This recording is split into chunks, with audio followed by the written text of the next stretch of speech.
Hi. ಇವತ್ತು ನನ್ನ ಸ್ನೋಕಿಗೆ ಹೊಸ ಫ್ರೆಂಡ್. ಇವತ್ತಲ್ಲ, ಒಂದು 2-3 ದಿನ ಆಯಿತು ನಾನು ಇವತ್ತು ವೀಡಿಯೋ ಮಾಡಿದೆ. ಬಂದು ಕರೆದೋಗಿದ್ರು ನಮ್ಮ ಸ್ನೋಕಿಗೆ.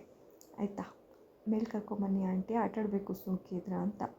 ನಾನು ಎದ್ನೋ ಬಿದ್ನೋ ಅಂತ ಊಟ ಮಾಡೋದು ಬಿಟ್ಟು ನಮ್ಮ ಸ್ನೋಕಿಗೆ ಮೇಲೆ ಕರ್ಕೊಂಡೋದೆ. ಯಾಕೆಂದರೆ ಪಾಪ ಯಾವಾಗಲೂ ಮನೇಲಿ ಇರ್ತಾಳೆ, ಅದೇ ಕಾರಣದಲ್ಲಿ ಮಕ್ಳ ಜೊತೆ ಆದರೂ ಆಟಾಡ್ತಾಳಲ್ಲ, ಒಂದು ಸ್ವಲ್ಪ ಫ್ರೆಂಡ್ ಆದರೂ ಮಾಡ್ಕೊಳ್ತಾಳಲ್ಲ ಅಂತ. ಯಾಕಂದರೆ ನಾವು ಬಂದಾಗಲಿಂದ ಅವಳಿಗೆ ಬರೀ ನಮ್ಮ ಮನೆಯಲ್ಲೇ ಯಾವಾಗಲೂ ಕೂರಿಸ್ಕೊಳ್ತಿದ್ವಿ. ಒಂದಿನ ಆಟಾಡೋಕ್ಕೂ ಕರ್ಕೊಂಡು ಹೋಗ್ತಿದ್ದಿಲ್ಲ. ನಾವು ಕರ್ಕೊಂಡು ಹೋಗ್ತಿದ್ವಿ ಅಂದರೆ ಬೇರೆ ಮಕ್ಳಿಗೆ ನೋಡಿದ್ರೆ ಎಲ್ಲಿ ಕೂಗ್ತಾಳೋ ಅಂತ ಭಯಪಟ್ಟು ಎಲ್ಲೂ ಬಿಡ್ತಾಯಿದ್ದಿಲ್ಲ, ಎಲ್ಲೂ ಕರ್ಕೊಂಡು ಹೋಗ್ತಿದ್ದಿಲ್ಲ. ಆದರೆ ನಮ್ಮ ಹಳೆ ಮನೇಲಾದರೂ ಪಾಪ ನಾವು ಕೆಳಗೆ ಬಿಟ್ಟರೆ ಅವಳು ಒಂದು ರೌಂಡ್ ಆದರೂ ಕೂತ್ಕೊಂಡು ಆಟಾಡ್ಕೊಂಡೆಲ್ಲ ಬರ್ತಿದ್ವಿ. ಇಲ್ಲ ಹಂಗೆ ಮಾಡೋಕ್ಕಾಗ್ತಿದ್ದಿಲ್ಲ. ಆದರೆ ಈಗೊಂದು ಸ್ವಲ್ಪ ಫ್ರೆಂಡ್ ಆಗಿದ್ದಾರೆ, ನೋಡೋಣ ಮುಂದಕ್ಕೆ ಹೇಗೆ ಫ್ರೆಂಡ್ ಆಗ್ತಾರೆ ಅಂತ. ಆದರೆ ಇವತ್ತೊಂದು 3/4 ಗಂಟೆ ಒಳ್ಳೆ ಆಟ ಆಡಿದ್ನು ನಮ್ಮ ಸ್ನೋಕಿ. ನನಗಂತೂ ಫುಲ್ ಖುಷಿಯಾಗಿಬಿಡ್ತು.